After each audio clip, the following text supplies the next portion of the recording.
예, 계속해서 관련 대담 이어가겠습니다.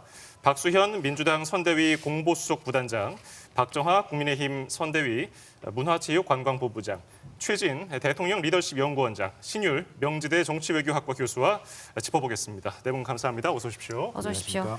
예, 지금 계속해서 개표가 원활하게 진행되고 있고요. 네. 지금 각 당의 상황도 어떤지 궁금한데 저희가 관련된 소식이 들어오면 바로 전해드리도록 하겠습니다. 네. 예, 일단은 지금 상황에서 각 당에서는 어떤 분위기일까, 어떤 걸 준비하고 있을까 그게 궁금한데 민주당은 지금 어떤 상황입니까? 예, 아무래도 이제 당선의 가능성이 매우 높은 상황 아닙니까? 그러면 당선을 전제로 본다면 이제 바로 인수위가 없이 출범해야 되는 정부가 되지 않습니까? 당장 내일 오전 11시나 12시쯤에 이제 국회 로텐더홀에서 취임식이 열릴 텐데 그 대통령의 취임사에 이 정부의 운영 방향, 철학 뭐 이런 것들이 다 들어가 있는 것 아니겠습니까? 예. 대통령 임기 내내 그 취임사가 인용이 되고 대통령이 그 방향으로 가는지 지켜보는 이 이재명 정부의 나침반 같은 역할을 하는 것이기 때문에 이것을 지금 작성하는데 얼마나 많은 공이 들이겠습니까? 그래서 우선 그 취임사를 준비하는 문제도 지금 간단치 않을 거다. 그리고 당장 내일 예를 들어 대통령 비서실장 적어도 모레 이제 본회의가 예정이 돼 있기 때문에 임명 동의안이 필요한 국무총리 적어도 국무총리 인선을 해야 이제 장관 내각의 제청을 받는 형식적 절차를 거치지 않겠습니까? 네. 이제 어느 정도 후보의 머릿속에 구상은 가지고 있었겠으나 이런 것들을 구체화하면서 여러 가지 준비하는 지금 매우 굉장히 그 긴박하게 이런 준비 상황들이 돌아가는 이런 모습일 거다 이런 생각을 하고 아마 이재명 후보는 당선이 유력한 지금 상황에서 당선자로서의 어떤 기쁨 이런 것들을 아마 채 누릴 새도 없이 바로 그렇게 업무에 들어가야 되는 더구나 영시를 전후로 이제 사실 이제 국군 통수권이라고 하는 문제를 넘겨받게 되지 않습니까? 예. 지금 어떤 이 시기에 어떤 안보 문제에 굉장히 중요한 공백이 생기지 않도록 하는 이런 문제들에 대해서 어떤 그 책임감이 굉장히 최고조로 높아져 있는 이런 상황이겠다 이렇게 생각이 됩니다. 네. 뭐 이번에 지금 최종 투표율도 보면 79.4%로 지금 집계가 됐습니다. 97년 이후에 28년 만에 가장 높은 수치인데 이게 어떤 걸 좀 의미한다고 보시나요? 그만큼 이번 선거에 대해서 국민들이 많이 충격을 받고 있었던 것 아닌가라는 생각이 듭니다. 그러니까 초기에 저희가 앞서 대담에서 얘기했던 것처럼 네. 그 3년 만에 이루어지는 조기 대선이 원인이 되는 계엄과 탄핵 그리고 저희 당 같은 경우는 그 과정에서 있었던 지도부 내지는 그 선대위의 굉장히 무분별한 행동들, 당원들한테 실망을 주는 뭐 후보 강제 교체라든가 이런 것들이 축적돼 오는 과정에 보수 유권자들은 다소 사전 투표가 진행되는 기간 동안은 침묵을 하고 있었고 네. 그 전에는 상대적으로 진보적인 투표 성향을 가진 분들이 분노 투표를 많이 해 오다가 양당이 오늘 그 소위 뭐 야전이라고 생각할 수 있는 각 지역구별로 투표 동료를 굉장히 많이 하면서 양 진영이 마지막에는 굉장히 많이 결집하면서 이렇게 높은 투표율을 보여준 것 아닌가라고 판단이 됩니다. 예. 지역별로 자세히 살펴보면은 진보 성향이 강한 광주와 호남 지역의 투표율이 상대적으로 높았습니다. 광주가 83.9%. 그리고 사전 투표 참여는 상대적으로 저조했지만은 대구에서도 뭐 보수 성향이 강한 곳인데 본투표 합계하니까 80.2%. 이 지역별 투표율은 어떻게 분석해야 됩니까, 신유 교수님? 일단은 그 사전 투표가 광주 지역에서 높았다. 호남 지역이 전반적으로 높았는데 그거는 이번만 나타나는 현상은 아닙니다. 이른바 서고 동조 현상은 계속 반복돼서 나타나는 현상이고 그리고 이 호남 지역에서의 투표율은 굉장히 원래 높았어요. 과거에도. 그렇기 때문에 여기서 우리가 주목해야 될 것은 과연 이재명 후보가 이 호남 지역에서 80% 이상의 득표를 하는가. 90% 가까운 득표를 하는 이 부분이 저는 굉장히 중요한 부분이라고 생각을 하는데 네. 아직까지는 우리가 알 수가 없죠. 그리고 이 영남 지역 그러니까 특히 TK나 PK 지역에서 사전 투표율이 낮다 이것도 이번이 처음 나타난 현상은 아닌데 가장 중요한 것은 뭐냐면 실제적으로 이렇게 투표율이 낮지만 본 투표에서 굉장히 많이 나갔는데 결국은 어떻게 됐냐면 이 보수 결집 그 굉장히 거기서 기대했는데 국민의힘 혹은 김문수 후보가 예상했던 것만큼의 득표는 하지 못했을 거라는 추측이 가능합니다. 왜냐하면 제가 아직은 소위 말해서 출구조사 자료만 가지고 우리가 얘기를 하는 거기 때문에 근데 네. 출구조사가 대통령 선거에서는 거의 정확하게 맞췄다는 과거의 선례를 놓고 봤을 때에는 영남 지역에서도 사실은 그다지 이 김문수 후보에 대한 어떤 선호도가 높지 않았다라고 얘기할 수 있는 부분이 전 존재한다고 봅니다. 네. 그리고 이제 대구 같은 경우는 80.2%로 투표율이 나타났는데 사실 사전 투표율은 상대적으로 좀 낮은 지역으로 꼽혔거든요. 본 투표율은 비교적 높았는데 이거는 어떤 걸 의미할까요, 원장님? 그러니까 영호남 간에 약간 그 시소 현상이 있어요. 투표율 때 보면. 그러니까 초반에 또는 사전선거 투표 때 이제 호남 투표율이 높으면은 거기에 대해 상당히 자극받은 영남에서 투표율이 높아지는 그런 현상이 있거든요. 근데 이 사람들이 일반적으로 호남이 영남보다 훨씬 더 투표율이 많을 것 같다고 생각하는데 사실은 그렇지는 않습니다. 지난번 대선 때 같은 경우 보면 광주에서 가장 높았는데 투표율이 81.5%였거든요. 근데 대구가 78.7%입니다. 그러니까 3%포인트밖에 차이가 나지 않습니다. 사실은. 그러니까 겉은 요란하지 사실 실제로 결과적으로 최종적으로 나타난 투표율은 큰 차이가 없다라는 거고 요번도 마찬가지입니다. 요번 지금 출구 투표 보면은 대개 80% 근처에서 비슷하기 때문에 지역 간의 어떤 투표율의 어떤 편차 차이는 점점 줄어들고 있고 그 의미도 점점 줄어들고 있다라는 말씀을 드리고 다만 이제 좀 전에 말씀드리지 모르겠지만 세대 간의 격차 20대와 30대 우리 여성과 남성 간에 이런 차이가 상당히 뚜렷하게 나타나고 있다. 그래서 앞으로 어떤 지역 선거를 바라볼 때 혹은 정부 입장, 대통령 입장에서 어떤 국민들에 대한 어떤 정책, 전략을 펼 때는 지역보다는 어떤 세대, 연령층에 좀 더 관점을 두는 것, 더 비중을 두고 전략을 수립하는 것이 훨씬 더 효과적이다라는 말씀 드립니다. 네. 예. 지금 개표가 진행되고 있습니다만은 일단은 지상파 출구조사 결과를 다시 한번 짚어보면요. 이재명 후보가 51.7% 예측, 그리고 김문수 후보는 39.3%로 예측, 이준석 후보는 7.7%로 예측됐습니다. 만약에 출구조사 데이터가 그대로 맞아 떨어진다면은 1, 2위 격차가 10%포인트 넘게 나는 거거든요. 이거는 어느 정도 예상을 하셨던 부분입니까? 예, 저희가 이 캠페인 기간 중에는 사실은 뭐 선거는 뭐 고개를 들면 진다 이러지 않습니까? 그래서 굉장히 내부 분위기를 아주 진중하게 가져가는데 노력을 한 건 다 알고 계실 겁니다. 그래서 심지어는 부자 몸조심하는 거냐 이런 뭐 비아냥도 들었지만 그건 당연한 일입니다.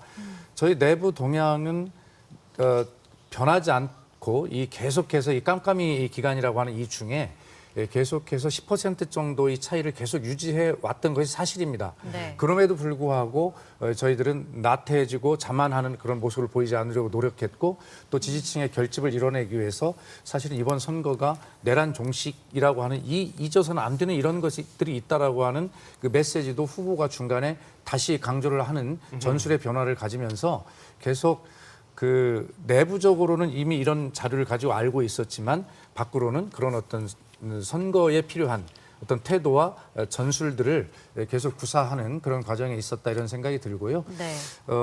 국민의힘이 상대적으로 좀 뭐 제가 비판하는 것은 아니지만 죄송하지만 이런 어떤 국민들은 이미 내란 심판이라고 하는 이런 것과 함께 대한민국을 누가 어떻게 끌고 갈 것인가에 대한 이 생각을 국민들은 가득하고 있는데 결과적으로는 이 깜깜이 기간 중에 국민들은 별 관심이 없는 정치 공세, 말꼬리 잡고 뭐 하는 거 이런 것들이지 결과적으로는 국민은 말 고삐를 누가 잡고 대한민국을 끌고 갈 거냐에 관심이 있는데 결과적으로는 말 꼬리만 잡고 끌려오는 이런 어떤 싸움들 이런 것에 별 영향을 받지 않았다는 뜻이죠. 예. 그래서 결과적으로는 여론조사 공표 금지 기간 전에 발표했던 여론조사가 그대로 기간 중에 유지됐던 그런 양상을 보였습니다. 예, 지금 말씀하시는 도중에 지금 시각 밤 11시 30분입니다. 이재명 민주당 후보의 당선이 유력하다는 속보가 들어왔습니다. 다시 한번 전해드립니다. 지금 시각 밤 11시 30분을 조금 넘겼습니다. 이재명 민주당 후보의 당선이 유력하다는 속보가 들어왔습니다. 네, 그리고 지금 보시는 화면은 이 시각 이재명 후보의 자택 앞의 모습을 실시간으로 전해드리고 있습니다. 이재명 후보는 자택에서 이제 개표 결과를 지켜보고 있을 것으로 보이는데요. 지금 보시는 화면은 이제 이 후보 자택 앞이고요. 저희 지금 속보 자막으로 전해드리듯이 현재까지 이재명 더불어민주당 후보가 당선 유력하다는 내용이 전해지고 있습니다. 예, 이재명 후보가 지금 이 소식을 들었을 텐데요. 앞으로 이제 지지자들 혹은 민주당이 지금 여의도에서 하고 있는 행사에 바로 참여를 하는 겁니까? 아마 제가 볼 때는 뭐 그런 것은 아닐 것 같고요. 바로 이제 선대위에 가서 언론 앞에서 국민께 말씀을 드리는 것이 먼저이지 않겠습니까? 그래서 우선 거기에서 정식 이제 메시지가 첫 메시지가 나갈 것으로 이렇게 보입니다. 예. 네. 그리고 이제 막판에 또 김문수 후보가 지지세를 좀 끌어올리면서 사실 국민의힘 입장에서는 역전을 기대하지 않았습니까? 일단은 뭐 저희가 개표 결과를 끝까지 지켜봐야겠지만 이 지상파 출구 조사 조금 전에 이야기를 했는데 좀 포인트 격차가 좀 많이 나거든요. 어떻게 보셨어요?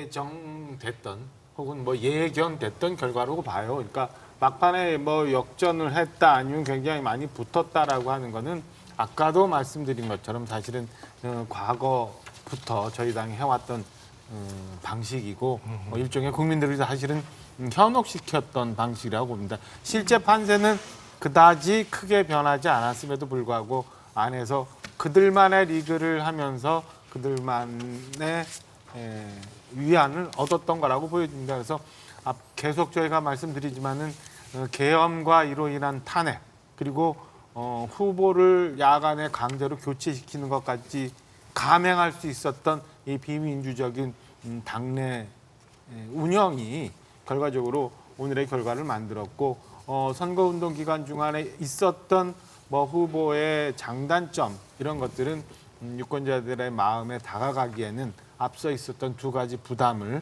덜어내지 못했던 거라고 보여집니다. 결과적으로 오늘 최종적으로 민주당의 이재명 후보가 대통령에 당선되는 결과가 온다면 전 윤석열 전 대통령과 저희 당이 굉장히 큰 조력을 한 상황으로밖에 해석하지 못하는 상황으로 갈 것 같다고 보이십니다. 예. 지금 개표는 계속해서 진행 중이고 38% 가까이 개표가 진행된 상황에 이재명 후보의 당선이 유력하다는 소식이 들어왔는데요. 지금까지 과반 득표를 했던 대통령은 박근혜 전 대통령이 유일했는데 예. 어떤가요? 이번에 그걸 좀 다시 한번 과반을 넘는 당선인이 나올까요? 그거는 우리가 얘기하기가 되게 지금 예측하기는 되게 힘든데 확실한 거는 예측을 하는 민주당이나 이런 쪽이 예측할 땐 40% 후반에서 50% 초반이라고 그러니까 잘하면은 넘어갈 수가 있다라는 건데 제가 한 가지 말씀드리고 싶은 것은 50%를 넘긴다라는 것 굉장히 의미가 있습니다. 특히 제도적 정통성을 확보라는 측면에 있어서는 굉장히 의미가 있고요. 제도적 정통성을 확보라고 했을 때에는 사실은 국정 운영에 일정 기간 동안 상당한 탄력을 받고 그 탄력을 통해서 본인들이 원하고 추진하고자 하는 정책을 성공적으로 추진할 수 있는 그런 상황은 된다라고 볼 수가 있는데 가장 중요한 것은 뭐 이재명 이 후보죠. 어쨌든 유력한 대통령이 될 수 있는 분인데 제가 인정하는 건 뭐냐면 정치력은 굉장히 인정합니다. 왜 그러냐면 우리나라 헌정 역사상 정치 현대사 속에서 당내의 비주류가 외곽을 통해서 당내에서 주류로 되는 것은 굉장히 저는 어려운 과정이라고 생각을 하거든요. 근데 그거를 성공했고 지금 이제 대통령으로 당선될 가능성이 가장 높은 분으로 돼 있는데 그런 면에 있어서 이번엔 정치력을 좀 다른 쪽에 쏟았으면 좋겠던 거예요. 좋겠다는 거. 어느 쪽에?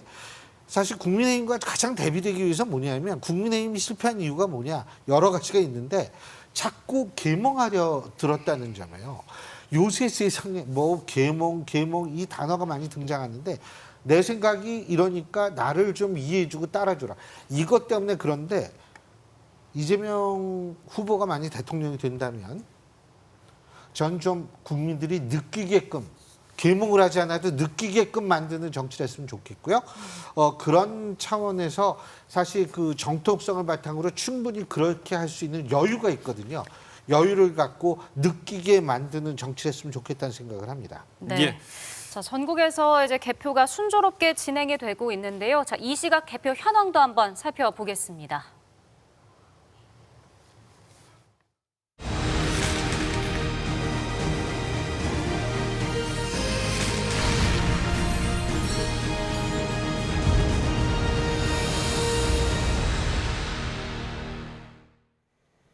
네, 이 시각 전국 득표를 계속 보겠습니다. 현재 38% 넘게 개표가 됐는데요. 화면으로 함께 보겠습니다. 네, 함께 보시죠. 네, 1위는 이재명 후보입니다. 당선이 유력한 상황인데요. 48.9% 득표했습니다. 2위는 국민의힘 김문수 후보 득표율 42.8%입니다. 그리고 3위는 이준석 후보로 7.3% 득표했습니다. 네, 이번엔 1, 2, 3위 후보를 5개 권역별로 나눠서 알아보겠습니다. 먼저 가장 많은 인구가 사는 수도권입니다. 개표가 33.4% 진행됐는데요. 이재명 후보가 48.9% 득표율로 이 시각 1위, 2위는 김문수 후보 41.6%, 3위는 이준석 후보 8.4%를 득표하고 있습니다. 네, 다음은 민심의 풍향계로 불리는 충청권 보겠습니다. 개표가 44.5% 진행되고 있는데요. 더불어민주당 이재명 후보가 1위로 50.1%의 득표율 기록하고 있습니다. 그 뒤를 국민의힘 김문수 후보가 41.3%의 표를 얻으며 뒤를 쫓고 있고요. 개혁신당 이준석 후보는 7.5%의 득표율 나타내고 있습니다. 네, 이번엔 전통적으로 보수 지지세가 강한 영남권입니다. 개표가 45.7% 진행된 상황. 1위는 김문수 후보 58.4%의 표를 얻었습니다. 이재명 후보가 34% 득표율로 2위, 3위는 이준석 후보 6.7%입니다. 네, 가장 높은 투표율을 기록한 진보의 텃밭 호남권도 보겠습니다. 개표가 45.3% 이루어진 상황이고요. 더불어민주당 이재명 후보가 1위로 84.7%로 크게 앞서 나가고 있습니다. 국민의힘 김문수 후보는 9.9%의 득표율, 개혁신당 이준석 후보는 4.5%의 득표율 기록하고 있습니다. 네, 마지막 강원 제주 민심도 살펴보시죠. 개표 42.3% 이뤄졌습니다. 이재명 후보 46.2%로 1위, 그 뒤를 김문수 후보가 45.7%로 추격하고 있고요. 3위는 이준석 후보 7%의 득표율로 집계되고 있습니다.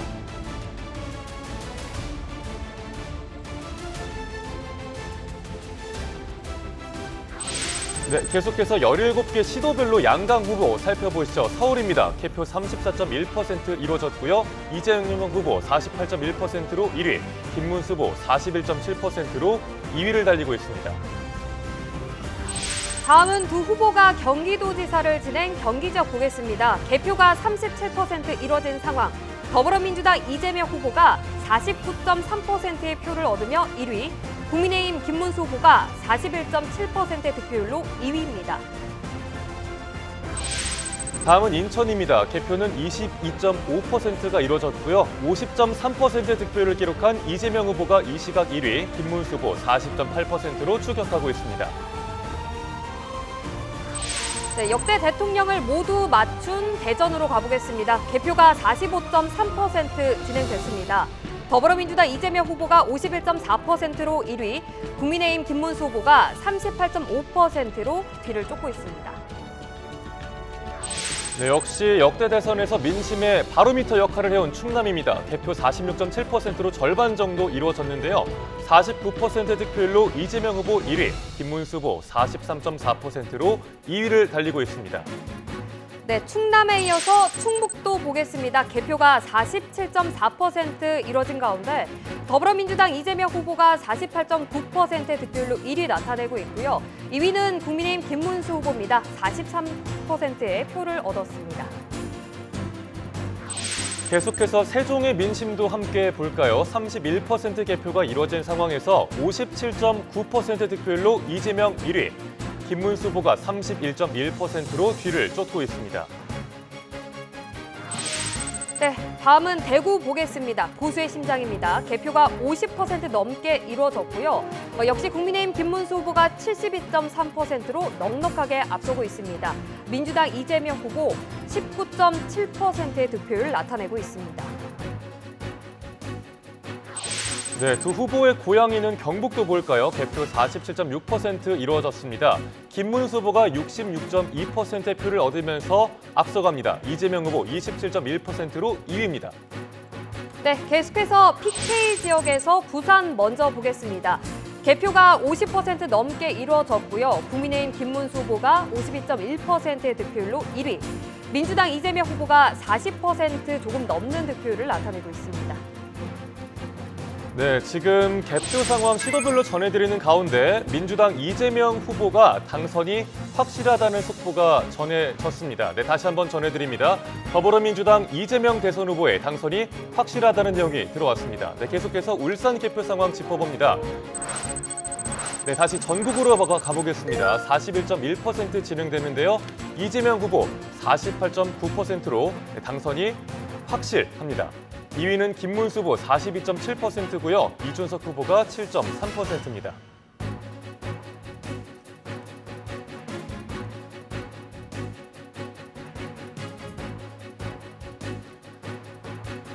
네, 다시 한번 전해드립니다. 민주당 이재명 대선 후보의 당선이 확실하다는 소식 전해드리고 있습니다. 네, 조금 전에 유력하다고 전해드렸었는데 유력에서 확실시 된다라는 소식 전해드립니다. 네, 이번엔 대한민국 수도 서울의 상징이죠. YTN 서울타워에 야경을 담았습니다. 네, 서울 상암동 YTN 뉴스퀘어 4호까지 곁들여서 이 시각 개표 상황 살펴보겠습니다. 네, 서울의 1위는 이재명 후보입니다. 네, 경기 1위 이재명 더불어민주당 후보입니다. 인천에서도 이재명 후보가 1위. 대전에서는 이재명 후보가 51.3%의 득표율로 1위입니다. 네, 충남의 1위도 이재명 후보네요. 네, 충북도 이재명 후보가 1위입니다. 네, 세종의 1위도 이재명 후보입니다. 네, 대구에서는 김문수 후보가 앞서 나가고 있습니다. 네, 경북에서도 김문수 후보가 1위를 달리고 있습니다. 네, 부산에서 국민의힘 김문수 후보가 1위, 울산에서도 김문수 후보가 앞서갑니다. 네, 경남에서는 국민의힘 김문수 후보가 50.4%로 1위, 네, 광주에서는 이재명 후보가 1위를 달리는 중입니다. 네, 또 다른 진보의 텃밭 전남에서 이재명 후보 1위입니다. 전북의 1위도 이재명 후보로 나타나고 있습니다. 네, 강원 지역에서는 국민의힘 김문수 후보가 1위입니다. 끝으로 제주에서는 이재명 후보가 1위로 집계되고 있습니다. 네, 전국 개표 상황 보겠습니다. 더불어민주당 이재명 후보가 당선이 확실합니다. 48.9%의 득표율 나타내고 있습니다. 네, 저희가 개표 현황 전해드리는 도중에 이재명 후보의 당선 확실 소식이 들어왔습니다. 이재명 후보의 당선 확실 소식이 들어왔습니다. 이 시각 이재명 후보 자택 앞 모습을 보여드리고 있습니다. 네, 취재진들이 많이 모여 있는 모습인데요. 지금 이재명 후보가 당선이 확실하다라는 소식이 들어온 가운데 지금 많은 취재진들이 이재명 후보의 자택 앞에서 이재명 후보가 모습을 드러내기를 기다리고 있습니다. 예, 저희가 이재명 후보가 등장하면 바로 어떤 이야기를 할지, 어떤 모습을 보일지, 어떤 표정일지 생중계로 전해드릴 예정입니다. 네. 자, 당선 인사를 일단은 당사를 찾아서 할 것 같다고 앞서서 박 의원님이 예측해 주셨는데 어떤 당선 인사 메시지가 나올 것 같습니까? 예, 우선은 아까도 잠시 말씀드린 바가 있습니다만 지금 가장 대한민국에서 중요한 것은 이 갈갈이 이렇게 찢어진 여러 갈래로 좀 나뉘어진 상처받은 그러한 대한민국의 상처를 치유하는 것이 가장 중요하지 않겠습니까? 네. 그래서 통합의 메시지 이런 속에서 앞으로 대한민국이 나아가야 할 또 미래 희망과 이런 것들을 함께 또 줘야 되지 않겠어요? 그래서 그런 두 가지 메시지가 함께 있는 것이고 뭐 감사의 메시지야 뭐 당연한 것 아니겠습니까? 네. 그래서 그런 어떤 메시지들이 나올 것 같고요. 지금 저도 우선 그 의원들 당 소속 의원들 지금 텔방에는 당사로 모인다라고 하는 이제 메시지가 이제 뜨고 있어서 예. 제가 당사에 가서 먼저 국민들께 정중하게 메시지를 먼저 말씀을 드릴 것 같다는 예측을 했는데 네. 정확하게 지금 저도 알 수는 없습니다. 현장에 아니기 때문에. 그래서 제가 생각할 때는 당사에 가서 정중하게 국민께 메시지를 말씀을 드리고 아마 그 여의도에 나오셔서는 국민들과 또 예, 거기는 또 사실 네. 이제 축제의 분위기가 있을 잠시만요. 거니까. 이재명 네. 후보가 나왔네요. 현장 좀 볼까요? 네, 지금 이재명 민주당 후보 그리고 김혜경 여사와 함께 지금 자택 앞을 나와서 인사를 하고 있는 모습입니다. 꽃다발도 지금 전달을 받고 있는 모습이네요. 예, 입주민이 여러 명 나와서 함께 축하를 해주고 있고요. 꽃다발도 전해줬습니다. 네. 비교적 밝은 표정으로 지금 이재명 후보가 자택을 나오고 있는 모습입니다. 지금 관계자와 좀 이야기를 나누고 있는 것으로 보이는데 지금 자택 근처에는 지금 화면으로 보시다시피 정말 많은 취재진과 또 입주민들이 모여 있는 모습입니다. 자, 이재명 후보가 이야기를 할지 들어보겠습니다.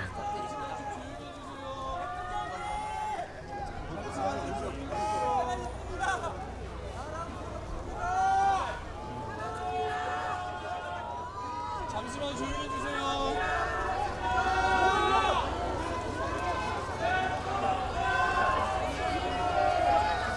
네, 아직도 개표가 진행 중이어서 뭐라고 말씀드리기가 섣부르긴 합니다만 만약에 이대로 결과가 확정이 된다면 우리 국민들의 위대한 결정에 경의를 표합니다. 제게 주어진 큰 책임과 사명을 우리 국민들의 기대에 어긋나지 않도록 최선을 다해서 수행하도록 하겠습니다. 감사드립니다.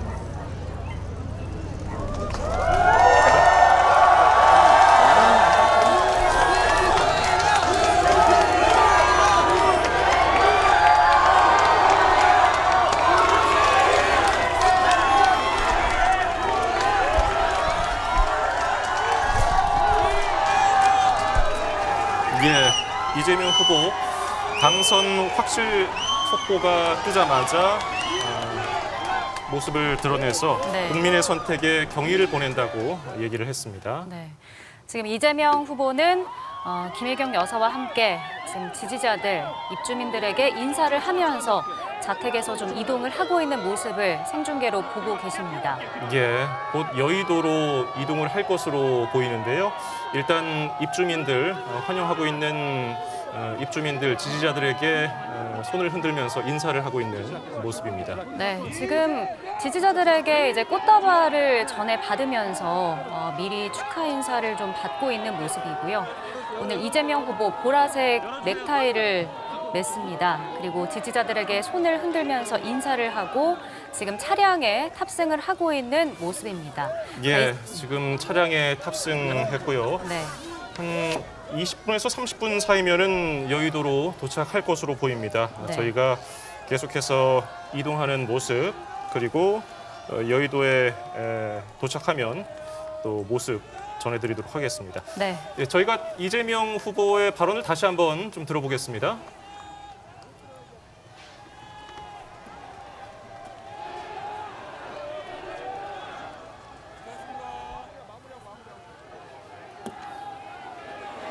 예, 현장 화면을 더 보죠. 지금 경호하는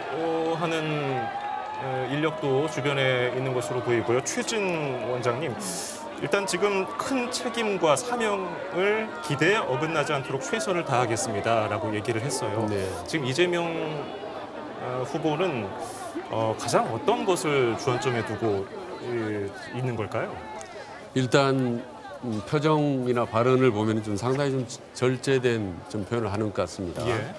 지금 위대한 국민 그리고 책임, 사명감 지금 국민들이 딱 원하는 그 키워드를 좀 얘기를 한 거거든요. 아시다시피 지금 대선 조기 대선 이 가깝게 2개월 멀리는 12.3 계엄 이후로는 6개월이지만 어떻게 보면 길게 보면 사실 3년 동안 이재명 대표 그러니까 후보죠 입장에서는 지금 3년 동안 어떻게 보면 윤석열 전 대통령과 치열하게 경쟁하고 또 밀고 당기면서 이 힘든 사법 리스크를 견뎌서 결국 천신만고 끝에 당선이 된 거 아니겠습니까? 그렇기 때문에 아마 상당히 이 여러 가지 만감이 교차하고 또 기쁜 마음이 넘치겠지만 지금 워낙 국가적인 상황이 엄중합니다. 그래서 민생도 어렵고 또 대미 통상 압박도 가해 오기 때문에 네. 상당히 여러 가지로 좀 발언도 절제하면서 본인의 어떤 소명, 책임감 이런 부분들을 많이 강조하고 있는 것 같습니다. 제가 한 가지 더 말씀드리고 싶은 거는 예. 그 사실 조금 전에 과반수의 득표 같은 경우도 일단 상징적인 의미는 상당히 있다고 보지만 저는 그보다 더 중시했던 게 표차입니다. 지난 대선에서는 0.73% 작은 아주 미미한 근소한 간발의 차 때문에 어떻게 보면 국정 여야가 치열하게 어떤 경쟁의 어떤 그런 측면이 있었거든요. 그렇기 때문에 저는 이번에 5%포인트 정도로 안팎으로만 이재명 후보가 승리를 하면 네. 상당히 국정의 탄력을 받을 거고 10%포인트 차 안팎으로 만약에 승리한다면 국정 주도권을 잡을 것이다 라고 이제 말씀을 들었는데 저는 뭐 사실 어떻게 보면 아까 뭐 구도에서도 5대 4대 1로 어떻게 보면 과반수 시장을 말씀드렸지만은 저는요 한 가지 마지막으로 드리면 좀 대단히 국민에게 죄송한데 대선에서 이번 대선에서 질 바에는 어차피 지게 된다면 상당히 큰 표차로 지는 것이 오히려 국민에게 힘에가 도움이 되지 않는다라는 생각도 해봅니다. 왜냐하면 그래야 완전히 이 정말 새 출발한 심정으로 황골탈퇴할 수 있겠다라는 그런 좀 죄송한 그 말씀을 드리고 그렇지 않고 또 아슬아슬하게 지면 이게 또 말이죠 불복 심리가 발동을 하고 해서 더 어려워질 수 있겠다라는 그런 생각을 했습니다. 그래서 출구 결과로만 본다면 네. 큰 표차로 아마 이재명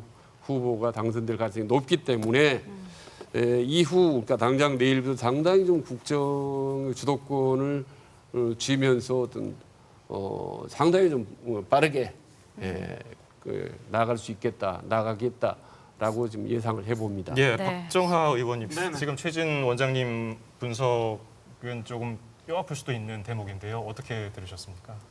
받아들여야 된다고 생각합니다. 받아들여야죠. 그러니까 아까 계속 말씀드린 것처럼 이 오늘의 결과의 한 축에는 사실은 저희 당이 잘못한 부분이 많기 때문에 뼈 아프게 받아들이고 이를 극복해야 저희 당이 다시 살 수 있는 그런 길이 생길 거라고 판단이 듭니다. 지금 아직 저 선관위에서만 당선이 확정이 안 돼서 그런 건지 공식 선거 운동 기간 중에 보좌를 했던 경찰 경호를 받는 것 같죠. 대통령실 경호처가 아직은 업무 인수인계를 받지는 않은 상황인 것 같아요. 이제 이동 중에 있는 상황인 걸로 보여집니다. 그래서 네. 결과가 나오고 나면 선관위로부터 당선이 확정이 되는 순간부터 이재명 후보는 대통령으로서 지금과 같은 경찰 경호보다는 대통령실 경호처의 경호 보좌를 받게 되지 않을까라고 보여집니다. 다행히 그래도 이동하는 과정은 아마 경찰 그 사이드카를 통해서 교통 편의는 좀 받는 걸로 보여져요. 그렇죠? 네. 당사를 이동하는데 개항이니까 그렇게 길지 않은 시간이 걸릴 걸로 보입니다. 네. 사실 이제 당선 확실히 뜬 이재명 후보 지금 보시는 것처럼 인천 계양구에 있는 자택에서 출발을 해서 지금 이동 중입니다. 여의도로 출발을 했는데 당직자들을 격려하기 위해서 서울 여의도 민주당사를 방문할 것으로 보이고요. 이후에 국회 앞에 대로에서 지지자들을 만나서 연설할 것으로 예상이 되고 있습니다. 근데 이제 이재명 후보가 앞서도 그 뭐 국민 통합을 하고 모두의 대통령이 되겠다라고 말을 했었는데 정치 양극화가 지금 심해진 상태잖아요. 앞으로 여야 협치를 좀 어떻게 이끌어내야 할까요?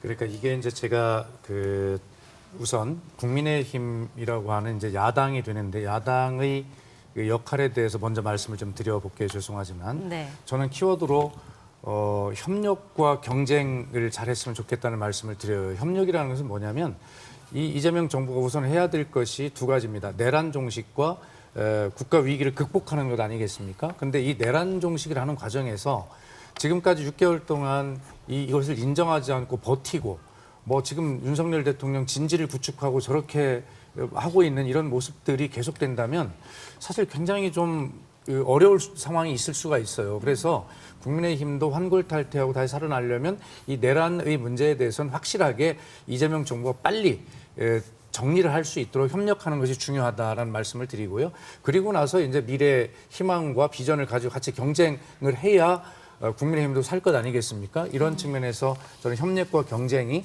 굉장히 요구된다는 말씀을 드리고 또 그보다 훨씬 몇 배의 책임을 가지고 있는 이제 집권 여당으로서의 민주당은 당연히 보복 없는 정치를 약속을 했지 않습니까? 네. 그래서 그런 인상을 의심을 주면 안 됩니다. 그래서 아까 말씀드렸지만 그것은 이제 내란 종식이라고 하는 이것은 절차에 의해서 그대로 진행이 되면 되는 것입니다. 그래서 이 문제는 대통령이 성과를 내려고 여기에 막 매달리는 모습을 보이면 안 되고 대통령은 그 민생을 회복하는 이곳에서 실력을 발휘해서 그 성과를 낼 수 있는 이런 어떤 두 당의 역할 이런 것들이 잘 돼야 된다 이런 생각이 듭니다. 네. 그 박수현 의원님 지금 말씀 주신 것처럼 그 야당의 입장으로서 협치와 경쟁 말씀하신 거는 저희가 이제 잘 받아야 된다고 생각을 합니다. 그런데 이제 걱정스러운 부분은 저희 당이 이번 대선 결과가 의외로 지금처럼 간다면은 그 득표율 차이가 굉장히 많이 날 거로 보여지기 때문에 당내 내홍이 상당 기간 계속될 거로 보여져요. 이런 면에서 내일 모레죠. 민주당이 지금 사실은 아쉽게도 재판 중인 그 대통령이 재판 중인 그 재판에 대해서는 중지를 시키는 형사소송법안을 내일 모레 본회의에서 처리하겠다고 예고를 좀 했습니다. 네. 이거를 과연 우리 당 지도부는 지금 현재 원내 지도부는 어떻게 처리할까라는 거를 좀 지켜볼 필요는 있다고 봅니다. 저희가 이 문제점에 대해서는 반드시 지적을 하되 그 저항의 방식이 어떻게 가느냐를 봐야 되는데 내용을 가리기 위해서 저런 민주당의 뭐 폭거를 지금까지 있었던 도식적인 방법, 피켓 시위를 한다거나 뭐 국민들이 쉽게 납득할 수 없는 방법으로 덮고 넘어가려고 한다면 네. 저는 뭐 이렇게 지금 겪고 있는 이 상황을 저희 당이 쉽게 해소하지 못하고 여전히 허우적거리면서 상당 기간을 갈 수 있지 않을까. 말씀 주신 것처럼 계엄, 탄핵 그리고 지금 잘못되고 있는 당내 민주화 문제 그다음에 선거 기간 동안에 노정됐던 이런 전략적 미스들을 빨리 덜어내고 새로운 길로 가야 되는데 그게 얼마나 쉽게 될런지 저 스스로도 자신을 할 수 없을 정도로 당내 상황이 복잡해질 거로 보여집니다. 예. 지금 이재명 후보 당선이 확실한 상황이고 당선이 이대로 확정이 된다면은 3년여 만에 여야가 바뀌게 되는 겁니다. 신율 교수님, 지금 여야가 바뀌게 되더라도 지금 가장 정치권에서 걱정이 되고 있는 대립 계속 될 것인가 어떻게 전망하십니까? 사회에는 관성이라는 게 있어요. 다시 말해서 관성이라는 게 물리학 법칙 아니겠어요? 공기의 저항이 없을 때 힘을 준 방향으로 계속한다. 사회도 마찬가지거든요, 사실은. 그렇기 때문에 대립이라는 것이 분명히 존재할 수밖에 없는데 제가 이재명 대통령이라고 그럴 수도 없고 당선인이라고 얘기할 수도 없고 뭐 후보라고 불러야 될지 뭐 잘 모르겠는데 뭐라고 아직은 그러죠? 후보입니다. 예. 아직은 후보인가요? 예. 네. 이재명 후보가 꼭 기억해야 될 부분이 있어요. 이재명 후보가 요번에 그 득표를 한 것을 100이라고 가정을 한다면 그중에서 50은 이재명 후보가 좋아서 찍은 분들의 표일 겁니다. 하지만 나머지 50은 불안과 분노의 반작용으로 이재명 후보를 선택한 사람이라는 점을 꼭 기억할 필요가 있습니다. 다시 말해서 50은 좋아서 했어요. 이들은 흔들리지 않습니다. 하지만 이재명 후보를 선택한 나머지 절반은 국민의힘 윤석열 전 대통령, 김건희 씨 이런 사람들에 대한 분노 그리고 거기서 발생된 불안감 때문에 선택을 했다면 이재명 후보가 대통령이 돼서 어떤 국정 운영을 할 때 그 소위 말해서 50% 넘었다. 야, 이렇게 날 지지해줬구나라고 얘기를 했을 때 그 제도적 정통성은 순식간에 흔들릴 수 있다는 점을 꼭 기억했으면 좋겠다는 생각입니다. 네. 그래서 안정감을 어느 정도 주느냐 이런 부분이 굉장히 중요하고 뭐 협치 뭐 이런 거 중요하겠죠. 근데 그런 거 기억하면 아마 그렇게 큰 무리를 하지 않을 텐데 무리를 한다라는 것 좀 조심해야 되지 않을까라는 생각이 듭니다. 네. 자, 지금 이재명 후보 지금 이동 중입니다. 조금 전에 인천 계양구 자택에서 출발을 했고요. 출발을 하기 전에 취재진들 앞에서 대통령으로 확정이 된다면 국민들의 위대한 결정에 경의를 표한다고 밝혔습니다. 그러면서 국민들 기대에 엇나가지 않도록 최선을 다하겠다라고 간략하게 이야기를 하고 차량에 탑승해서 지금 이동 중인데요. 이제 이후에 지지자들 만나서 연설도 할 예정인데 최진 원장님 어떤 이야기들을 좀 할까요? 아무래도 그동안은 이제 이 고생해준 또 당시하는 선대위 관계자들이 노고를 아마 치열할 거고 그리고 정말 가슴 졸이면서 지켜왔던 그동안 지지자들 많지 않습니까? 전국에 있는 지지자들이 또 많이 기뻐할 거고 그런 부분에 일단은 조심스럽게 이렇게 같이 기쁨을 나누는 것. 그러면서 바로 저는 이제 얘기할 겁니다. 이 순간 어느 한 정파라든지 어느 한 진영에 절대 치우치지 않고 전국 모든 국민들의 대통령이 되겠다라는 그런 메시지를 아마 가장 강하게 내지 않을까 싶습니다. 어느 때보다 양극단 선거가 치열했기 때문에 그런 온 국민이 함께 가는 그런 통합, 화합의 메시지를 가장 그 방점을 둘 거라고 봅니다. 근데 저는 솔직히 개인적으로 이 통합 행보 그리고 메시지를 많이 내겠지만 오늘 그리고 내일까지 많이 내겠지만 이 부분은 약간 시간이 걸릴 수밖에 없을 거예요. 왜냐하면 당장 특검이 있는 거고 또 윤석열, 김건희 여사들도 뭐 조사 이런 부분들이 많이 있지 않습니까? 산적한 현안이 많이 있기 때문에 저는 개인적으로 해서 오히려 통합 시간이 걸리고 다소 어떻게 보면 추상적일 수도 있는 통합보다는 또 민생에 훨씬 더 방점을 찍었으면 좋겠다라는 생각입니다. 예. 이 12월 3일 계엄 이후 그리고 이 선거 치르면서 우리 국민들이 얼마나 많이 힘들었습니까? 보수 성향 있는 국민들도 정말 힘들었을 겁니다. 더 힘들었을 겁니다. 그래서 그 진보 보수 가리지 않고 모든 국민들이 정말 이 대선 때문에 어떤 계엄 때문에 예. 좀 고생 많았기 때문에 함께 갔으면 좋겠다. 저는 여러분 모두의 대통령이 돼서 통합 그리고 아울러서 민생에 특히 더 모든 역점을 주겠다라는 그런 강한 메시지를 아마 담지 않을까 그렇게 예상을 합니다. 예. 저희가 얘기를 나누다 보니까 어느덧 자정을 넘겼습니다. 이재명 후보가 조금 전에 자택 앞에서 얘기한 것도 어제가 돼버렸는데요. 조금 전에 이재명 후보가 자택을 나서면서 했던 얘기 다시 한번 좀 들어보겠습니다. 네, 아직도 개표가 진행 중이어서 뭐라고 말씀드리기가 섣부르긴 합니다만 만약에 이대로 결과가 확정이 된다면 우리 국민들의 위대한 결정에 경의를 표합니다. 제게 주어진 큰 책임과 사명을 우리 국민들의 기대에 어긋나지 않도록 최선을 다해서 수행하도록 하겠습니다. 감사드립니다. 이재명 후보 이 같은 발언을 한 뒤에 지금 오른쪽에 보여드리고 있는 것처럼 지금 화면에 보여드리고 있는 것처럼 여의도로 향하고 있습니다. 자, 이번 21대 대선 최종 투표율은 79.4%였습니다. 28년 만에 가장 높은 투표율입니다. 앞서서 신율 교수님이 절반은 이재명 후보를 좋아서 찍은 분들이고 나머지는 뭐 다소 뭐 화가 났다거나 뭐 분노를 표출한 분들이다 이렇게 말씀하셨는데요. 중도층이 그렇게 좀 화가 난 분들이 혹은 뭐 분노, 불안, 반작용으로 선택했다고 좀 보시는지요? 당연히 그런 다양한 이유들이 있는 것이고요. 이재명 후보 입장에서는 이 득표의 분석을 할 때 가장 보수적으로 해야 되지 않겠습니까? 겸손하게 해야 되고요. 뭐 충분하게 그러리라고 생각을 합니다. 그래서 그 안에 담긴 가장 그 아픈 어떤 분석까지도 전부 다 국정을 운영하는데 다 보탬이 될 수 있도록 그렇게 겸손한 자세로 바라보는 것이 출발이라고 생각을 합니다. 뭐 정말 내가 잘 가장 준비돼 있고 다른 후보들을 실력에서 압도했기 때문에 내가 이렇게 이겼다라고 그렇게 생각할 리는 없겠죠. 그리고 이 모든 것이 아까 우리 그 최진 원장님도 말씀하셨습니다만 네. 보수 진보를 떠나서 국민이 굉장히 고통을 겪었던 시간 아닙니까? 그럼 국민의 고통 위에 핀 꽃이란 말입니다. 그렇기 때문에 그런 진영을 떠나서 이제는 본인이 이야기한 대로 반통령이 아니라 대통령이 되겠다라고 하는 얘기를 여러 번에 했으니까요.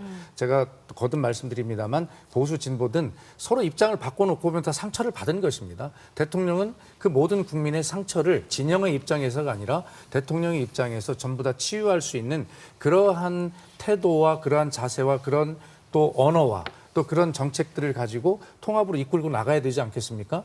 막 그런 어떤 걸 생각할 때 지금 신율 교수님 말씀하신 대로 네. 이 득표율의 분석을 가장 보수적으로 그렇게 하는 것이 겸손하게 하는 것이 맞겠다. 출발이다. 이런 생각을 드립니다. 근데 그 통합이라고 우리가 얘기를 할 때 이게 굉장히 추상적이에요. 아니, 가족들끼리 한 번도 안 싸우셨어요?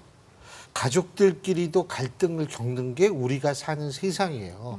그런데 그 세상 속에서 자꾸 통합, 화합, 사실은 그거는 가는 방향성을 제시할 뿐이지 완성이 될 수 없는 상태를 얘기를 하는 거거든요.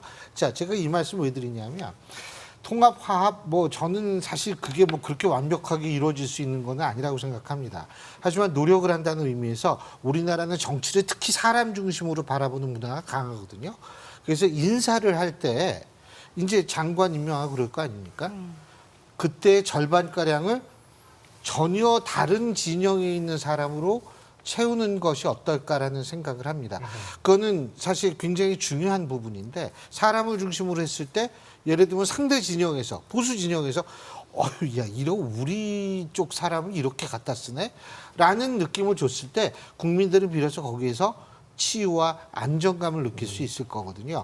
어떻게 하는지 한번 보겠습니다만 가능한 얘기, 전 불가능한 얘기라고 생각하지 않습니다. 오히려 네. 막연하게 통합, 화합 얘기하는 것보다는 구체적으로 그러한 모습을 보여주는 것, 전 필요하다고 생각합니다. 네, 구체적으로 이런 모습을 보여주는 것이라고 얘기를 하셨는데 어떻게 좀 하는 이제 신율 교수님 말씀대로 우선 국민의 가장 큰 관심은 중요한 인사를 어떻게 하느냐. 거기에 이런 통합의 의지, 어떤 노력의 의지가 담겨 있느냐를 이제 통해서 보시게 될 것 아니겠습니까? 네. 그래서 지금 당장 내일 중요하게 보는 것이 국무총리 내정자, 비서실장, 안보실장 뭐 이런 정도를 우선 보게 될 텐데 그중에서 특히 비서실장을 누구를 임명하는가를 국민이 주목해서 보실 거거든요. 네.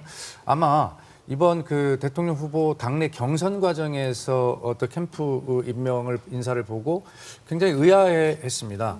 친명 어떤 인사들 중심이 아니라 적어도 좀 뭐 비명이나 뭐 반명은 아니더라도 좀 친명이 아닌 인사들로 대체를 꾸렸고 그 중에 또 대표적으로 뭐 저는 문재인 정부에서 청와대 대변인과 수석을 했기 때문에 뭐 친문으로 알려져 있지만 뭐 저를 예를 들어 공보 단장으로 중용을 했다든가 뭐 강훈식 의원을 예를 들어서 뭐 총괄 선대본부장으로 임명을 했다든가 뭐 이런 것들이죠. 아마 그런 어떤 의지를 표명한 것을 보면 이재명 후보도 이런 것이 얼마나 중요한가라고 하는 구상을 그 당내 경선 과정에서부터 이미 인사에 대한 생각을 많이 하고 있고 이 인사로 모든 것을 말해진다라고 하는 것 그리고 그 의지만으로도 신율 교수님 말씀하신 대로 국민은 희망을 느끼고 사실은 한번 지켜봐야 되겠다라는 뭐 그런 어떤 태도를 갖게 되는 것 아니겠습니까? 그래서 아마 대통령 제 개인적으로는 비서실장에 누가 되는가 총리보다는 저는 거기에 더 관심이 있는데 네. 아마 그걸 한번 주목해 보시죠. 예, 지금 당선 확실한 상황이기 때문에 조금 더 단계가 넘어가면은 저희가 좀 더 깊은 얘기를 해볼 수 있겠습니다. 네. 박정화 의원이 김문수 후보는 지금 자택에 머물고 있는 거죠? 아마 그런 걸로 지금 보여집니다. 저희가 이제 워낙 그 이번이 보궐선거인데 자정 전에 지금 확실 윤곽이 떴잖아요. 그러니까 네. 뭐 그래서 그 김문수 후보 쪽 그 자택 취재 과정을 아직 못 보고 있습니다만 아마 자택에 그냥 머물러 계시는 걸로 보여집니다. 우리 앞서 신율 교수님하고 박수현 의원님 말씀 주셨지만은 그 협치하고 통합할 수 있는 방안들이 마련이 돼야 되고 실질적으로 그렇게 가야 되는데 제가 기왕에 뭐 부탁을 드리고 바람이 있다면은 선거운동 과정 중에 보니까 지난 연말 이후 이제 계엄 이후 민생이 정말 어려워졌더라고요. 우리 사회 네. 곳곳에 멍이 들을 대로 들었는데 그전 역대 정부에서 있었던 것 중에 좋은 것들이 있다면 가령 뭐 이제 일주일에 한 번씩 대통령이 직접 비상경제대책회의를 뭐 운영을 한다던가 뭐 이런 방안을 통해서 빨리 민생이 회복될 수 있는 부분들이 있다면은 이런 부분들은 좀 수용해서 민주당 정권에서도 이런 것들을 좀 취합해서 네. 수습을 빨리 했으면 좋겠다는 생각이 들고 어려운 점이 또 좀 있으면 총리 내각 구성을 해야 되는데 지금 국무위원들이 아마 윤석열 정부에서 일했던 국무위원들이 또 일을 해야 될 거예요. 그래서 이런저런 부분들이 어려운 점이 굉장히 많이 있을 텐데 네. 어찌 됐건 이 어려운 점들을 빨리 수습해야 되니까 모두가 다 조금 참으면서 힘을 좀 보태고 우리 사회가 빨리 안정될 수 있도록 하는 게 최대의 관건 사항이라고 보여집니다. 네. 지금 안정감이라고 말씀하셨는데 사실은 중도층이 제일 바라는 거, 물론 뭐 경제적인 어려움을 해소하는 것도 있겠지만 더 중요한 것은 안정감이거든요. 우리는 정치 때문에 너무 시달려서 피곤합니다, 사실은. 예? 맨날 싸우고 단독으로 처리하고 한쪽은 거부권 행사하고 계속 이런 것만 봐왔잖아요. 네. 그렇기 때문에 제가 볼 때 경제라는 게 뭐 급속하게 막 좋아지게 만들 수는 좀 힘들잖아요. 쉬운 것부터 합시다. 그게 바로 안정감을 주는 거라고 봅니다. 제가 하나 말씀드리면 예, 예. 언제부터 이제 말이야 우리 정치권에서 좀 사라져버린 단어가 있는데 그게 이제 뭐 허니문입니다. 허니문.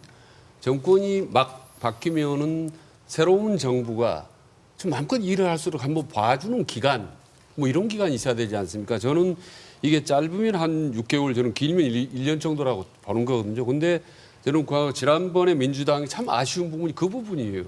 그러니까 국민의힘 윤석열 정부에게 허니문 기간을 전혀 주지 않았습니다, 사실은. 그렇기 때문에 계속 그런 부분들이 또 어떻게 보면 경쟁과 갈등을 증폭시킨 측면이 사실 있거든요. 그렇다면 이번에는 오히려 역으로 국민의힘에서 그런 부분에 좀 나름의 어떤 패자의 포용력이랄까 이런 걸 발휘해서 길게 뭐 6개월 정도라든지 한번 막 해봐라. 사실 그 다음에 실수를 하게 되면 공격을 하고 비판할 때 훨씬 더 힘을 받는 거거든요. 근데 처음부터 계속 비판하고 나면 또 봐라. 민주당이나 국민은 마찬가지다라고 해서 국민의힘의 공격, 비판에 힘을 잃습니다. 근데 이번에는 꼭 그 허니문 기간이 있었으면 좋겠고 그리고 사실은 뭐 조금 전에 두 분 다 말씀하셨고 박수현 의원님도 말씀하셨고 박정원 의원님 말씀하셨는데 지금 일단 첫 세 가지만 보면은 이재명 정부의 어떤 방향성을 알 수 있을 것 같아요. 첫째가 취임사겠죠. 취임사인데 사실 통합이니 화합이니 어떻게 보면 이게 실질적으로 쉽지는 않지만 그래도 계속 대통령이나 정치 지도자는 메시지를 내야 되는 겁니다. 그런데 윤석열 전 대통령 같은 취임사에 역대 대통령으로서 유일하게 통합이라는 단어가 단 한 번도 들어가지 않았습니다.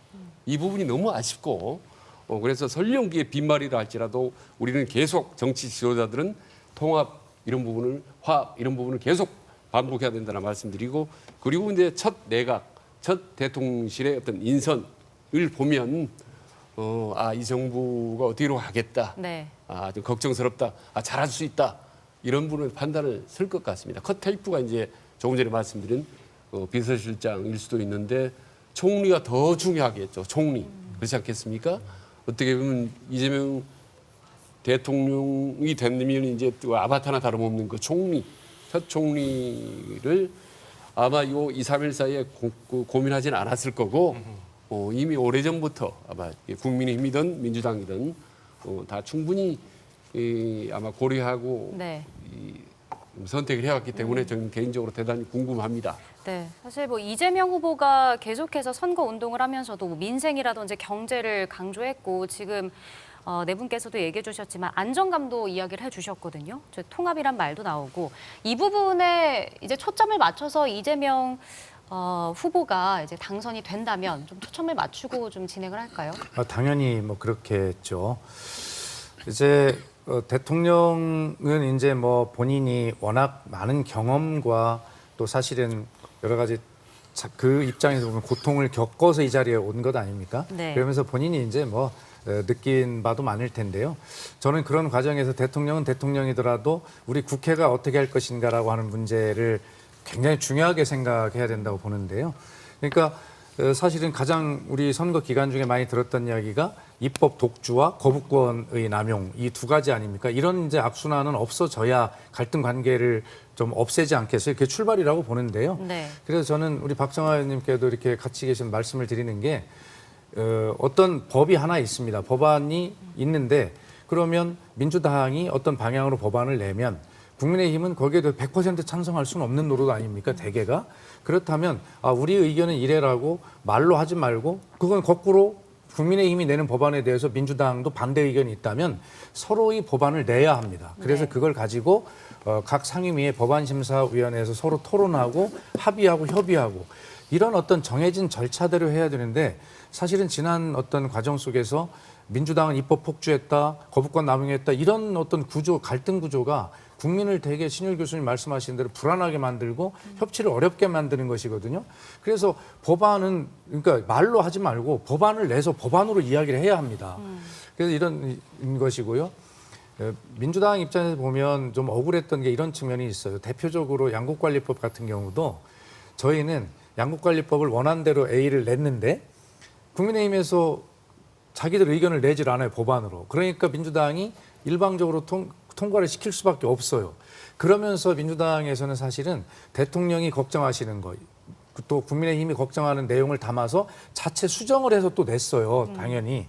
그런데도 그것을 입법 독주를 했다고 합니다. 그래서 이번에는 지금 그런 거를 따지자는 게 아니고 네. 원칙대로 정해진 대로 또 국회답게 우선 갈등의 요인을 대통령이 하는 일로 중요하지만 그렇게 해서 서로 정해진 어떤 법률들을 가지고 그걸 통해서 말을 하고 그것을 처리하는 과정에서 협력과 타협과 그래서 100% 자기 의견만 할 수는 없잖아요. 그래서 이런 문제들 예를 들어 한 가지 예를 들면 대법관을 증언이 필요하다. 그러면 저도 필요하다고 보는 사람인데요. 왜 필요하지? 그럼 우리 30명이 증언이 필요하다고 하면 국민의힘은 반대해. 그러면 우리는 지금 현재대로 14명이 그대로야 라고 하면 그럼 법안을 내면 됩니다. 네. 그래서 상임위에서 같이 논의할 수 있도록 해야 되는데 장외에서 자꾸 말로 싸우고 이래서는 안 된다. 그런 어떤 국회의 시스템을 원래 정상대로 돌아가서 그런 대화의 틀을 만들자 이런 말씀을 좀 드리고 그래야 대통령의 의지도 국회에서 뒷받침하는 뭐 이런 것들이 되지 않겠나 하는 생각이 듭니다. 예, 잠시 화면 설명을 좀 해드리면은 이재명 후보가 탄 차량이 이제 여의도에 들어섰습니다. 좌회전하면 국회의사당이고요. 국회대로에 있는 모습인데 지금 제가 예, 잠시 한마디만 박수현 할게요. 의원님 말씀에 예. 대해서 좀 말씀해 주시죠. 지금 뭐 다 공감을 해요. 네. 근데 지금 민주당한테 좀 안 좋은 얘기를 할 텐데 민주당 하는 행위를 보면 법은 지켜요. 근데 그 법의 취지는 어긋난 행동 많이 합니다. 우리 단순한 예로 다수결이라는 게 민주주의의 가치가 아니에요. 그건 민주주의의 가치를 실현하기 위한 여러 수단 중에 하나거든요. 근데 우리 다수결이다. 이거 뭐 문제 없다. 맞아요. 법은 지킨 거죠. 하지만 어떤 우리가 민주주의라는 그 시스템에 있어서의 근본적인 취지는 어긋나는 거거든요. 그래서 제가 무슨 말씀드리고 싶냐 하면 이제 앞으로는 법만 지키지 말고 네. 어떤 법이나 시스템의 취지를 좀 살리는 방향으로 해줬으면 좋겠다는 생각이 들어요. 물론 제가 볼 때는 거부권 행사하고 단독으로 통과해도 거부권 행사하지 않을 겁니다. 왜? 민주당은 절대 다수당이기 때문에. 네. 근데 그게 없어진다고 해서 그러면 국민들이 이거 옛날보다 굉장히 잘 돌아간다라고 생각할 것이냐? 전 그건 아니라고 생각합니다. 그래서 민주당이 어떤 시스템이라든지 법의 취지를 잘 살려주기를 부탁한다는 겁니다. 명심하겠습니다. 네. 이런 말씀. 박수현 의원님 말씀 주신 거 충분히 공감은 합니다만 사실은 지금부터는 민주당의 몫이라고 봅니다. 저희 당이 그 법안을 갖고 설명을 하고 토론을 하고 통과되는 것도 물리적으로 저항할 방법이 없어요.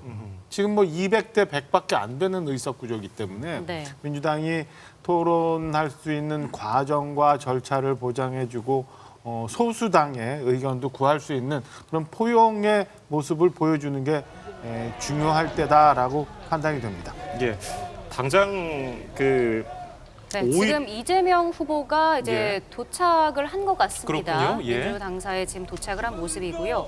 개항에 있는 자택에서 나와서 지금 당사에 도착을 했습니다. 이재명 후보, 김혜경 여사와 함께 인사를 하면서 내려서 이동을 하고 있는 모습 보고 계십니다. 이제 민주당사에 도착을 해서 선대위 당직자들에게 이제 고생한 분들에게 감사 인사를 할 것으로 지금 전해지고 있습니다. 예, 일단 민주당 당사이기 때문에 박수현 의원님이 가장 익숙하실 테고 지금 바로 뭐 1층 로비로 들어가는 예, 겁니까? 예, 그렇습니다. 예, 당직자들 선대위 당직자들에게 감사 인사를 할 것으로 알려져 있는데 조금 전에 지금 화면은 이제 민주당에서 개표 상황을 함께 살펴보고 또 여러 가지 행사를 하는 모습 볼 수가 있습니다. 많은 지지자들이 모여 있는데 앞서서 최진 원장님이 그 허니문이라는 단어가 없어졌다 이런 말씀 해주셨어요. 근데 이제 내일이 됐군요. 5일 목요일 오후 2시에 국회 임시회 개최가 이제 소집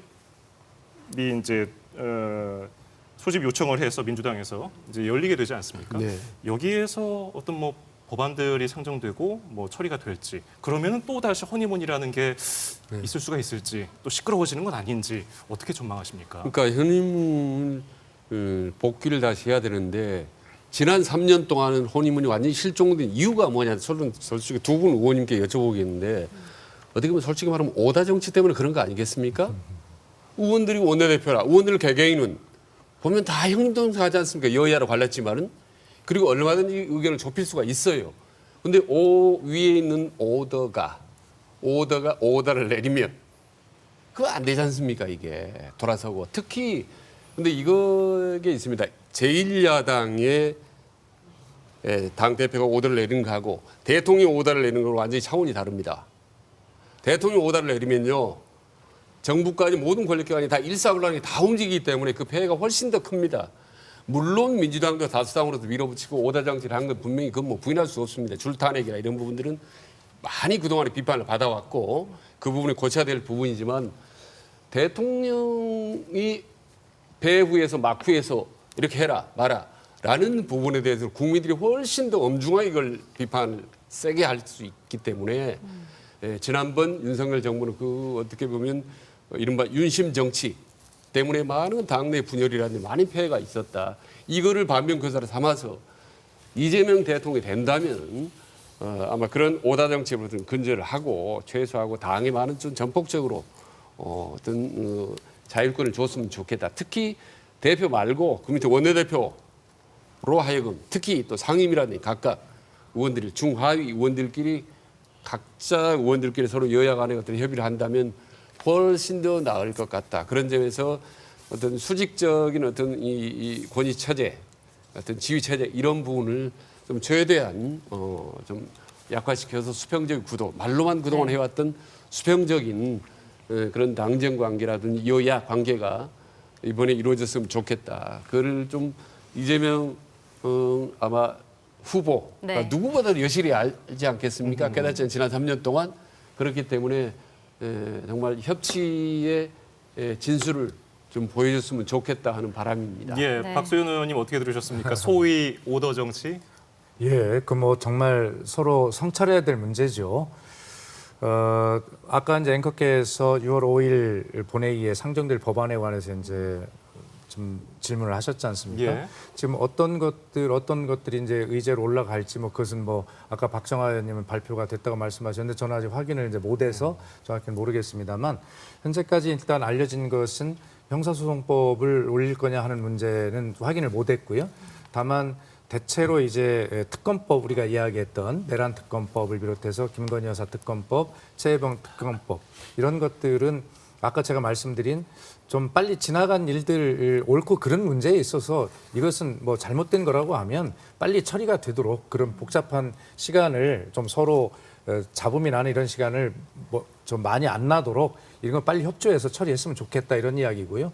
또 민주당도 사실은 국민의힘이 굉장히 방탄이라고 의심하는 이런 법들에 대해서 조금 더 숙려하고 대화하는 그런 기간들을 좀 갖는 것이 좋겠다는 생각은 가지고 있습니다. 한번 지켜보면서 지금 신율 교수님 말씀하신 거나 우리 최진원 원장님 말씀하신 이런 말씀들을 좀 집권 당으로서 좀 명심하도록 그렇게 좀 노력하겠습니다. 예, 네. 박정화 의원님은 5일 어떻게 전망하세요?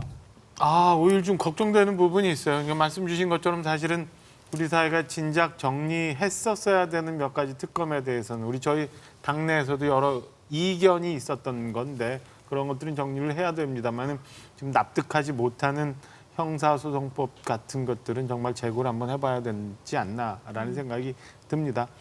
최진원 원장님 말씀 주신 부분에 대해서 저희가 이제 보태면 사실은 저희 당이 이렇게 이런 상황까지 이 지경까지 오게 된 게 대통령이 지나친 당무 개입 그리고 대통령과 당과의 그 수평적이지 못한 수직적인 관계에서 많이 비롯이 됐죠. 그래서 대통령이 독선적으로 국정 운영을 했었고 이거를 당이 제대로 견제하지 못한 부분이 있었기 때문에 말씀 주신 것처럼 오더 정치 이런 것들이 이 역사 속에 들어갈 수 있도록 우리가 민주당 내에서도 우리 박수현 의원님 와 계시지만은 그런 부분에 대해서는 잘 정리하셔서 지난 윤석열 전 대통령 그리고 그때 당시에 국민의힘 네. 같은 이런 일들이 다시는 우리 역사에 있지 않게끔 해주시는 게 좋겠다라는 바람이 생기네요. 그런 점을 보면서. 네. 두 분 원내대표 하면 잘할 것 같은데.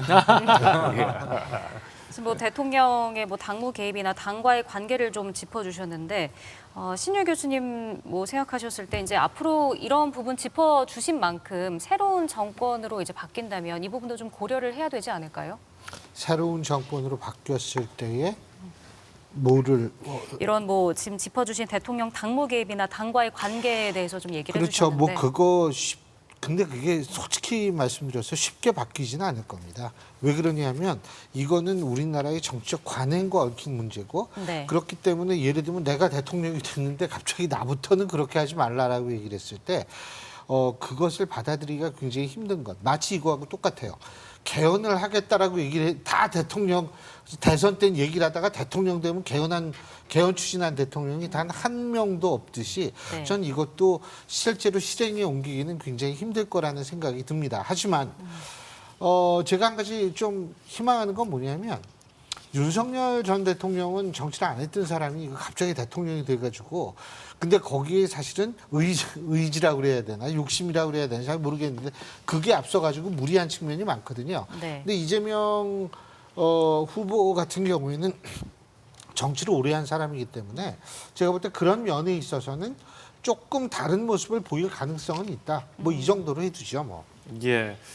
지금 이재명 후보 당선이 확실한 상황에서 국민의힘 당원들 그리고 김문수 후보를 지지했던 유권자들, 뭐 당직자들이나 당원들 못지않게 좀 허탈한 마음이 들 수도 있거든요. 그분들의 마음을 좀 달래줄 만한 국민의힘에서는 어떤 보관이 있을까요? 굉장히 허탈하실 거예요. 그리고 굉장히 저도 처음에 말씀드린 것처럼 송구하고요. 비가 오나 눈이 오나 당을 지켜왔던 분들은 그 당원들이었는데 저희 당 지도부가 그 당원들을 너무 무시했던 거로 저는 판단합니다. 그러니까 당원들은 그저 하라면 그냥 따라올 거라고 생각을 했기 때문에 5월 10일인가요? 이렇게 밤에 있을 수도 없는 그런 후보 교체를 막 강행하고 했었으니까 그런 것들 때문에도 저는 우리 김문수 후보를 그동안 아껴주셨고 지지했던 당원들이나 보수 지지층들에게는 잘못이 없다고 생각을 합니다. 오히려 그분들이 하셔야 될 몫을 충분히 했다고 생각을 하고요. 지금과 같은 상황이 오도록 만들었던 일부의 뭐 친윤 계열이라고 솔직하게 말씀드릴게요. 저희 당내 윤석열 대통령을 추정하면서 그 밑에서 호가호위했던 친윤 계열의 세력들은 이번 기회에 정말로 진솔하게 반성을 하고 무언가 그 방식이 어찌됐든 간에 정치적인 책임을 지는 게 지금 앵커께서 우리 당원들한테 줄 수 있는 그나마 마지막 보답이고 책무감이라고 생각이 듭니다. 제가 96년도인가요? 김영삼 대통령 당시 신한국당 당시에 이 계열에 입당을 해서 지금까지 쭉 있었는데 공직에 있는 동안에 이제 뭐 탈당을 했다 다시 입당하고 했지만 정말 우리 당원들 성실하게 많이 당을 위해서 노력을 했는데 네. 당 지도부는 너무 쉽게 생각을 해왔어요. 그리고 언제부턴가 당원들의 뜻을 구하지 않고 의원들끼리 모여서 의원총회를 통해서 이루어진 결론이 마치 모든 걸 대표하는 당론처럼 해갔던 비민주적인 부분들이 있습니다. 이런 것들은 이번 기회에 과감하게 없애버리고 요즘에는 기술이 발달돼서 하루 이틀이면 저희 당 뭐 80만 조금 못 됩니다만 80만 당원들 의견 딱 구할 수 있거든요. 네. 그런 식으로 가야 되지 않을까. 지금도 선거 이후에 제대로 된 정통성을 가진 리더십을 빨리 회복을 해야지 또다시 꼼수의 꼼수를 통해서 연명해 간다면 저희 당은 뭐 앞으로도 상당 기간 내일을 보장할 수 없는 구렁텅이로 갈 거라고 저는 생각을 합니다. 네.